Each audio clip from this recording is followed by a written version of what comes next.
All right, hi everyone, welcome back. So today I'm going to be setting up the directions for the next lesson in our unit on the Great Depression, lesson 3. So lesson 3 kind of ties in with lesson number 2, and that's why if you look at your screen, you're going to see that it has actually the same essential question. The essential question for today, as during lesson 2, was what were the effects of this national crisis on the average American and on specific groups of Americans, and how did people adapt? So yesterday's lesson kind of looked at a snapshot of a bunch of different experiences through various different types of sources, right? So some literature, some photojournalism, and oral history. Today's lesson, I'd say, is a little bit shorter, and it's much more of a narrow picture of what these experiences were like. That picture is going to be of that of the Dust Bowl, right? So people that fled the Great Plains to migrate towards the West Coast, mostly California. And also, we're going to look at that experience through the lens of music. Right, so part of looking at that music today is going to be looking at the lyrics, reading the lyrics while listening to the song. And so I think our key skill today is really close reading. So really figuring out the author or the songwriter, what is the claim, what does the author believe is revealed through the song itself, what quotations or lyrics from the song reveal those beliefs. So that's really what you're going to be looking at to basically apply these lyrics to the experience of Americans during the Dust Bowl.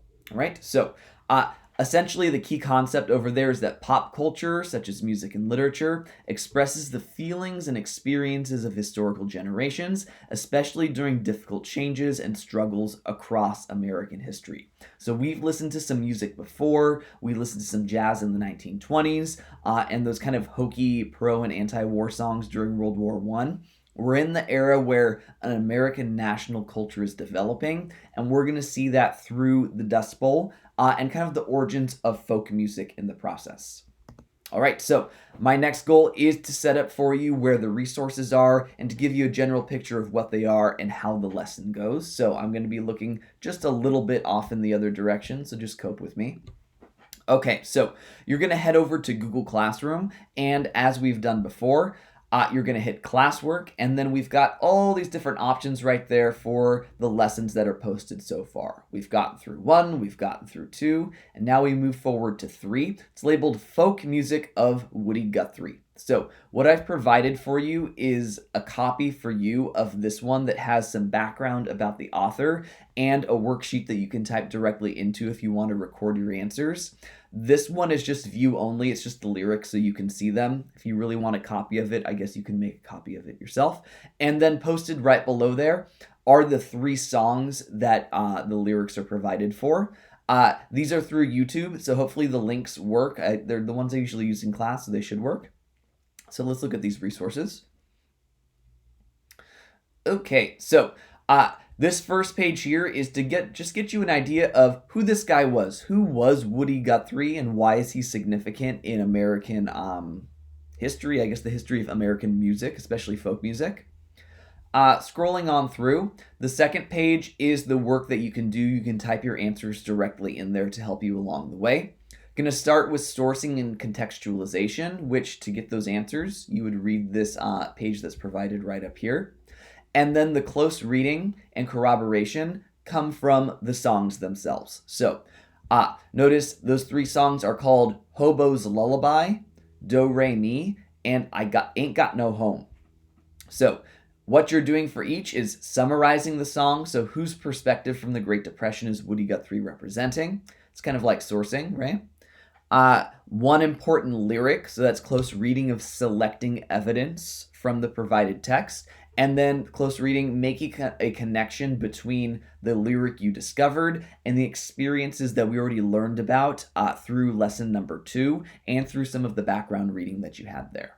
At the bottom is a corroboration question. Remember, corroboration is about taking 2 different sources and seeing how they match up with each other. So that question says, as a whole, how does Woody Guthrie's music represent the experiences of Americans during the Great Depression? So that's saying use all the details that you garnered out of the 3 different songs and see where there's moments where it's not just like Woody Guthrie's experience, but expressing the experiences of many different groups of Americans and the struggles that they found during the Great Depression.